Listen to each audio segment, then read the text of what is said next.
We're glad you're here. As most of you know, our church has been hosting a huge Christmas party for the last 19 years. We've given away over $1 million worth of furniture, toys, clothing, appliances, food, and more. One chain reaction led to actually a family getting a double-wide mobile home for free. We've helped families in Mossy Grove, Tennessee, Lee County, Virginia, Corbin, Kentucky, Pineville, Kentucky, Cosby, Tennessee, and for the past, I think, 9 years here in our area.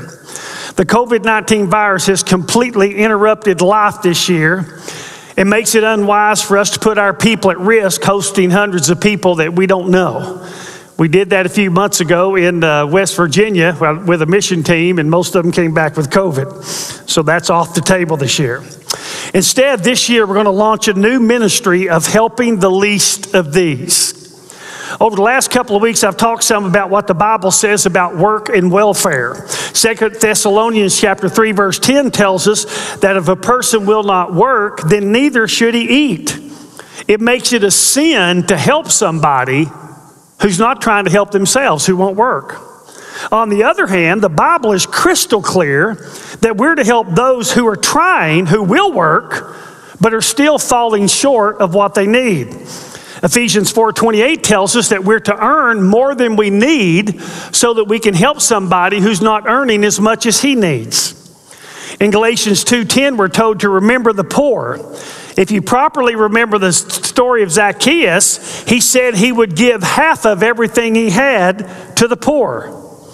The so-called rich young ruler, when he asked Jesus how to get to heaven, Jesus gave him a few manward commands, and he said, well, I've kept those from my youth. Then he gave him the Godward command, and he thought he had kept it. He had not. Jesus said, go sell all that you have, give it to the poor, and follow me, and you'll have treasure in heaven.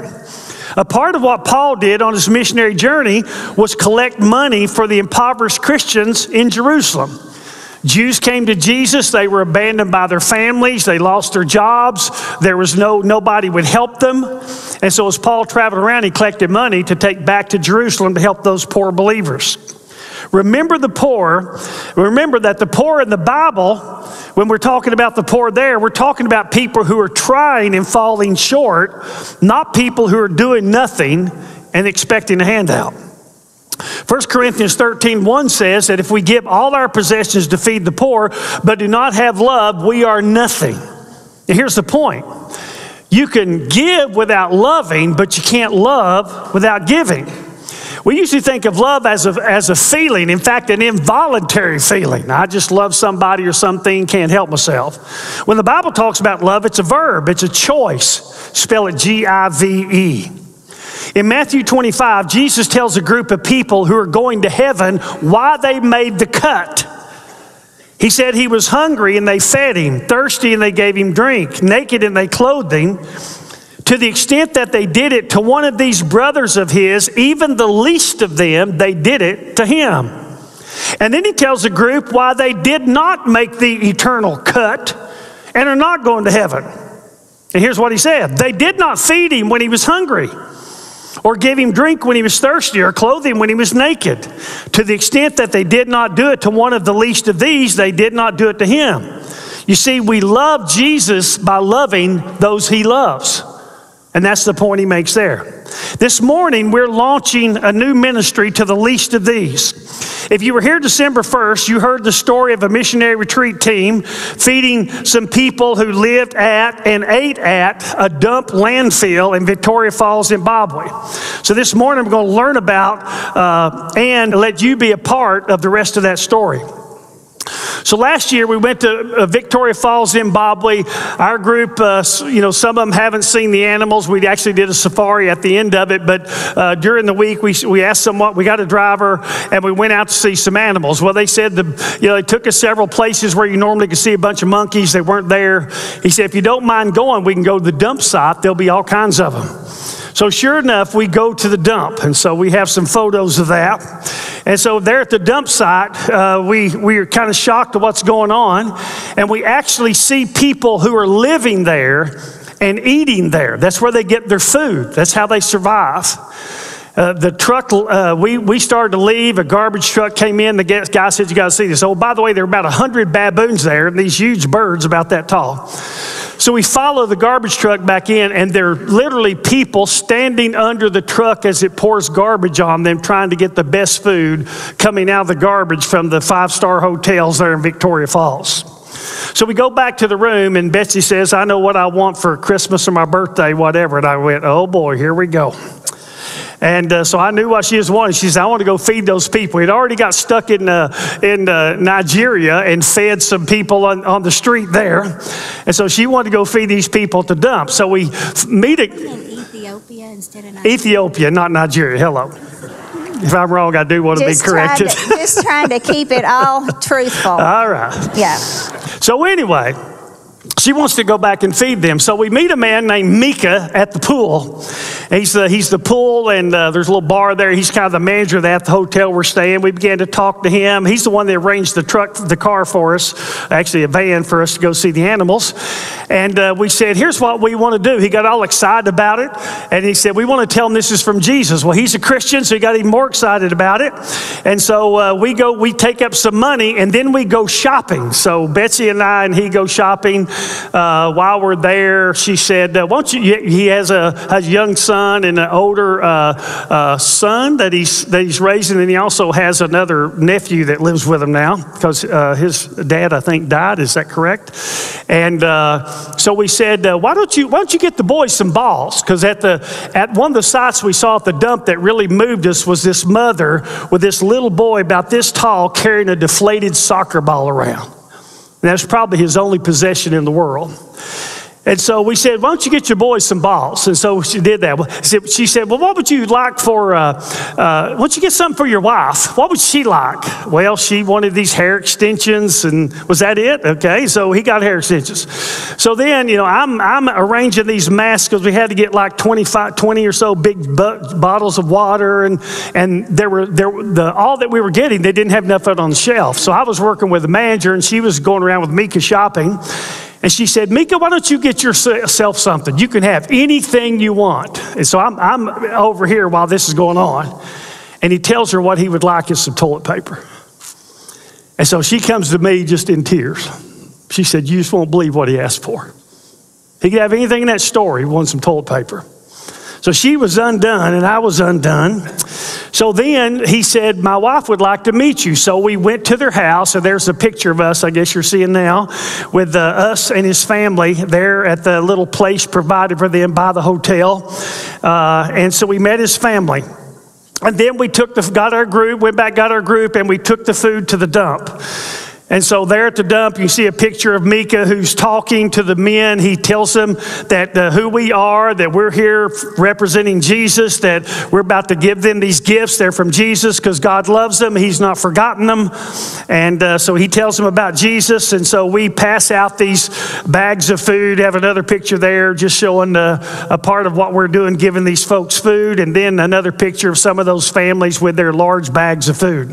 Well, the picture that was just up about the little boy, with the little boy, he was holding that deflated ball. Yeah, that was the picture with the deflated ball. The one thing before that. Oh, there he is in the green hat, the little boy. Yeah, in the green hat there. You can't hardly see the ball, but he's got it in his hand. And so we go back to the hotel. We thank Mika. We're just kind of undone with this. We're headed back. So I gave Mika my prized possession. Not really, but it was a big prized possession to him. Next photo shows him in my gift I left him with. Go Big Orange. He is proud of that shirt. So we came back, and Betsy continues to communicate with him on Messenger. And so the first thing we wanted to do was to send some money for him to buy food, take back to the dump to those people, and we wanted to get that little boy a ball. And so we got a picture of that little boy with his new ball. And so that's where this began. For the most part, the rest from here on, it's Betsy's story, so she's going to tell it, and I may jump in every once in a while. Like I do you. Okay, come here. Jump right in. Okay, so, Mika has a phone provided by the hotel, and so I thought, well, we could be Facebook friends, but, and he said yes. Well, we became messenger friends where he's like, did you all get home? Okay, how's things going? And, I was real concerned about that little boy and that ball. And we had left Mika with a little bit of money, not a lot, because, we didn't have it right in Africa. So I left him with a little bit of money, and I just kept thinking about that little boy with the ball. I said, Mika, could you use that little bit of money we gave you and get that boy a ball? It's just really bothering me. And he did and presented it, and it was great. And I thought, well, that is good. He did what I asked him to do. And also when we were at the dump, after we got finished with doing everything that we were doing, he said, just a minute. And he got a notebook and wrote down the names of all the people at the dump. And I'm thinking, he really cares about them. So he could keep up with them. And that struck a chord in me. And I thought, that's interesting. He really does care about these people. And he said he wanted to continue to meet them out there at the dump and to have Bible study with them. And I thought, well, that's neat that he's doing this. So I'm just kind of watching how he is going about doing things. And he got the little boy a ball, and then somebody gave us money for some Bibles, and he went and bought the Bibles, and then he gave the Bibles out at the dump. He just had 15, and gave. We have pictures of that, of him sitting around with the guys, right, having taken his Bible. And, here's their Bibles. Yeah, they were so excited to get their Bibles, and so I'm thinking, he did what I said again. And, everything that I said, Mika, would you do this for me and send me a picture? Because it was very important to me, if I'm sending him money, I want him to be accountable. I want this to be pure. I don't want any, thing to happen that shouldn't. And I didn't know him. I mean, I really didn't know him. Tell him what you threatened him with.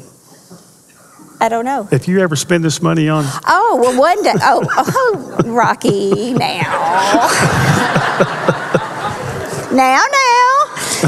Anyway, one day, well, as the time progressed, and it was several months in, I just got this... I don't know what I got, but I just said, there was no indication this had ever happened. But I just said, Mika, by the way, if you ever spend a cent of this on cigarettes or alcohol, we're done. I will never send you another dime. And he's like, where'd that come from? But I thought, this is people's money that they're giving me. I'm accountable to this, and he's accountable to this. And he said, I would never do that. So anyway, I don't know why I said that, but I just thought, well, a little fear would be, never hurt. Well, before you go on, we have another picture. Mika would go back to the dump and tell these people about Jesus, even when we didn't give him food. Right. It's about 6 miles away. He doesn't have a car. And so he keeps going back to the dump, and we had a picture of the one you just saw was his wife. She was teaching the Bible to the kids. And her name is Brenda. So her name's Brenda. And she was teaching, and she's excited to be able to teach also. So I just thought, well, as time progressed, and we were talking about every day, and so, I asked him, his dad died in a car wreck several years ago, and his mom has lost her leg, and anyway, we've got money for a wheelchair to get her. She literally drags herself around. Yeah, she drags herself on the floor. And let me throw this in. We've got a couple of missionaries that are stateside now, but they were in Zambia, a long way away, and they've been on our retreat, so we communicated with them, and they went up and met Meek and his family. So we wanted kind of their opinion, and they said, "Wow, we're impressed with this guy." So that was good. That was good news. So he passed the missionary test. Yeah. So anyway, where was I? Honey, you can't interrupt me. I never get back on track. Okay, COVID. Oh, okay. So then we're talking, and then COVID hits, and I say, how's it going in Africa? Well, complete lockdown. They've shut all the hotels down, all the travel, no travel, which it survives on tourism. There is no tourism. So that means there is no jobs. The grocery store's open and a couple of other little businesses. But now the people who are barely surviving don't even have jobs anymore, and the people at the dump who received all the food from the hotels are not getting garbage anymore. So the only thing worse than and the country's broke. And the country's broke. When we were there was an article in the paper that said that the people in the military were starving to death. So there's no welfare system. Yeah, and so it's bad enough that the people get their food out of the dump, but now there's no food at the dump. So it's just as low as you can go. So now I'm all concerned about this. Oh, Miko, and I said, you need to pray about this. I need to pray about this. And so we became prayer partners. And I kind of kept this closed. Not a lot of people knew about it because I just didn't feel like that I was supposed to share it in a large group setting like I am right now. Because as time went on and things happened, then the Lord said to me, it's time to share with the group. So that's why I'm up here now, but I've been in contact with him for a year now. So anyway, we send little bits of money as we get it and try to feed him, try to feed the people. And then I thought, could he have chickens or could he have an animal? We got to get him self-sustainable. What can we do? So I said, do you have could you get some chickens or could you get some pigs or goats or cows? How does all that work? And he said, yes, I could have chickens. And so, and I could do pigs. He said, goats get diseases. But that he could, I said, if I sent you money for pigs and for chickens, could you, would that work? And he said, yes. So now we're off on another adventure. And since then, I won't go into all the details, but he has built, right there. We have that. So. Okay, he said, in order to have pigs, you need to build a piggery. For those, y'all need to know you need to build a piggery if you're going to have pigs. Well, he built out of this mold right here, 2,450 bricks. Okay, which is and that was, there he is. He did all that on himself with a couple of friends helping him. Yeah, and a couple of friends from the dump. Yeah. So he was so proud, and he built the piggery again. So he's got all these blocks. He's about to build this piggery, but he has no property. He lives in this hotel apartment, provided that he could lose any day. They could just say, you got to get out. And he has no property. And so about the time he's about to start constructing this, I'm thinking, if he puts that on somebody else's property, they can say that's theirs, not his. So he needs some property. So then we started talking to him about property and found out that in his village, which is 12 miles from where he lives, remember he doesn't have a car, 12 miles from where he lives, he can get some property for $800. And so we had somebody give us the money for the $800. And so we sent him that, so he bought the property. The register of the deeds is the chief, and he has all the documents in his book. Okay, so that's how that works there. And so he bought property, and so now he's beginning to try to construct this piggery on his property. Okay, well, he gets it finished. And well, hang on. You need to talk about the truck. Well, before we get him the truck, he started building. This is like how we talk at home. I mean, it's just like, I feel like we're in our living room and y'all are just watching us. This is like reality TV. Okay, go ahead with it. Now, if we were in our living room, we'd be making out. But anyway, that's another story. So anyway, he's building these blocks. He's about to, again, he's having to go back and forth 12 miles back and forth this village. So at this point, we got the church involved. And I came to the deacons and pastors and said, you know what, this guy needs a truck. Hadn't asked for one, but if he's got to get all these blocks to where he's going. So every time he was doing something, he's having to hire somebody to drive and get some transportation. And so we gave him money to buy a pickup truck. He found a pickup truck and he bought it. And I think we have a photo of that pickup truck. And he is so proud. Yeah, I've kind of gotten ahead of our photos here, so we're out of sync for me. Another thing I'll just say before we go back on, you'll have to back up on the pictures, is as Betsy said, whenever we'd send him money, he would send us proof he was doing what we want him to do with it. So for example, he would send us money of the groceries he bought or whatever, and here we have some receipts. We have a $54 receipt, if you'll go back to that, for the wheelbarrow that he bought. And then he had later on, when he's building the chicken house, he has to buy some wire mesh. So he sends us a photo of that receipt. They use American money, so it's all the same. You don't have to convert it. Okay? Go ahead. Okay, so he's getting the piggery done, and well, I don't know what else I'm supposed to say. Okay. So now he's building it. Oh, so now he's building the piggery, and the neat thing is he gets guys from the dump site to help him.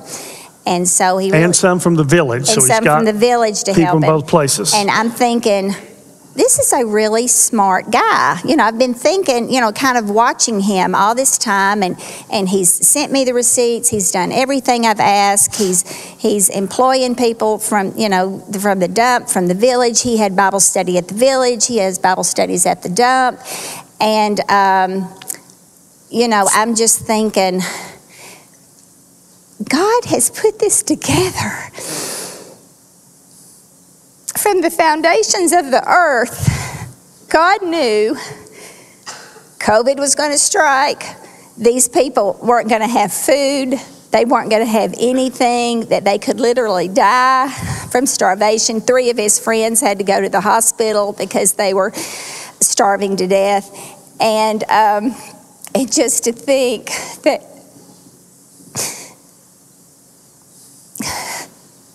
God chose me,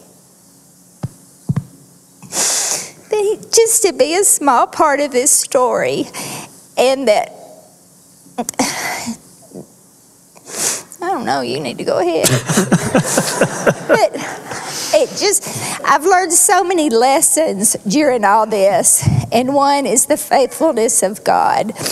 And he heard the cries of a righteous man in Zimbabwe, and he knew he had a caring heart for those people, and that God chose a group from Tennessee, from Corryton, to go down there, and just the chances of me meeting him at the pool instead of somebody else, and just how God just weaved all that together. It made me realize that just how great God is, and he really does care for his people.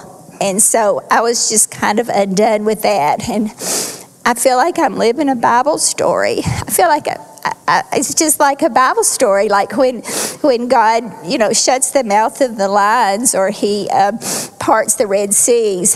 He is using us to save people in Zimbabwe, not only physically but spiritually. And I don't know how all this is going to go, but I'm just so honored to be a part of it. And like I said, I kept it quiet because I know there's so many, you know, oh, what about this, what about that, and all that. But God has just been there every step of the way, and it's been me and Mika and God. And something would happen, and I'd say, Mika, we have to pray about this. And he would say, God will provide. You know, I would get all tense, like not having money. I don't know what to do. I don't know. And he'd say, God will provide. And just his faith in the Lord just really strengthened me. And I learned so many lessons about this. So anyway, he's got the piggery built. So we got pictures of the piggery, so let's show those. So he's building the piggery. We have a couple of pictures that are inside. Remember, he's doing this. He's never been to architecture school. He's not a builder. This guy's incredible. He's the hardest working guy probably I've ever met. And, you know, when you think about helping somebody, what you really want to do is find that person who would really do something if he had a chance. You know, the old story, teach him how to fish. He knew how to fish. He just didn't have a pole. He just needs somebody to help him do it. And so what he's done has just blown us away. And as far as finding somebody who would who would be a good investment of your time and money to help, who would really do something with it. We struck the Powerball with this guy. It's just incredible. Again, we've been through a year of tests with him, a whole year of tests. So we got pictures. There's the outside of the piggery. And then we have, there's the inside with the roof on. And then we have he's already bought pigs, so we got some pigs out in the yard. And then the next photo, Betsy's mom has given a good bit of money that enabled him to build the piggery. And so he's named it the Brown Piggery. Okay? That was my maiden name. We got a sign up there. And for my mother's 87th birthday, she didn't know it, but the piggery was built and we just needed the pigs. And so all my family went together and bought the pigs for the piggery and gave that to her in her honor, because I grew up with a smokehouse, and it's at my parents' house, and the tornado took it down in February, the tornado that came through. So we didn't have a ham house anymore, and it was real personal to our family because it had been there so long. And so what we did was we just moved the ham house to Zimbabwe. And so my family was real excited to be able to do that for my mom. Well, then he had to build the place for the chickens, which he was going to be getting. So we see some pictures here of the half walls as he's building this thing up. Notice he builds the blocks, he cements them in with whatever he's using, and then he coats them like a plaster. So if you've been paying attention to those pictures, and there he is standing outside in front of his chickenry, is what he calls her. And then tell him about the grinder. I just think it's so neat because since God orchestrated all this, he already put in Mika the knowledge on how to build this stuff. I thought that was really how God just put all the pieces of that together too. And the grinder, he might be YouTubing it, I don't know, but whatever. He's getting it done. Go for it. And he builds these things with a shovel, a wheelbarrow, and that little brick thing. He doesn't have bobcats. He had one brick mold. That. All that 2,450 blocks were made out of one mold. One. And he had to water them twice a day. Go fetch the water, because, there's not water hoses and stuff. He had to go fetch the water and water them twice a day for 21 days. For them to cure properly. Yeah. One more picture we need to show. This is his son Marcus with the first chicken they bought.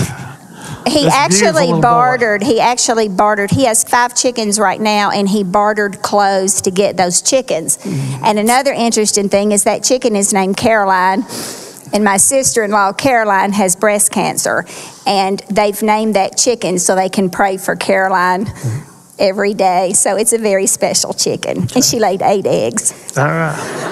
We're proud of Caroline. She did a good job. Okay, so the grinder, he started talking about, I said, okay, we got the chicken thing going, we're working on that, we got the piggery going. What else could you do in the village that could help the people? Because the goal of all this is not for Mika to become, the man of the hour, but to use this to help his people. And so he said a grinder would be wonderful, and a grinder is what they use to grind the corn, and they eat this porridge stuff. And sorghum. And sorghum too, they grind. And so there was not one in the village. They had to go way far away just to grind corn to eat. And so I told my mom about that. My mom's so excited about all this story, and she gave me money for a grinder. Well, you've got to drive 2 days to even get to the nearest town where you can get a grinder. So he had to go do that, and then he gets back, and then we're in the process of getting the grinder finished, the chicken house finished, the piggery is finished, but I was doing all this through Western Union, then they blocked me, and why, I don't know. They never told me, but anyway. They think you're sending drug money, that's why. Well, okay. Anyway, that it shut our funnel down. We couldn't send money. I told them so you wouldn't spend all our money. And so anyway, just kidding. We're we've got to finish the chicken house, and we got to finish the grinder. and then somebody had given money for extra land, and then somebody had given money for a well. Well, let me kind of develop that story. Okay. So the grinder, he went two days to get the grinder, and then he had to get another piece that he had to go back to 2 days to get the grinder. So it grinds up this porridge stuff. When we bought all the groceries for the people to dump, there's this, I guess it'd be equivalent to our oatmeal or something, but there were big bags. I said, oh, this is the most important thing right here. This is what they'll eat, and it'll last, and that kind of thing.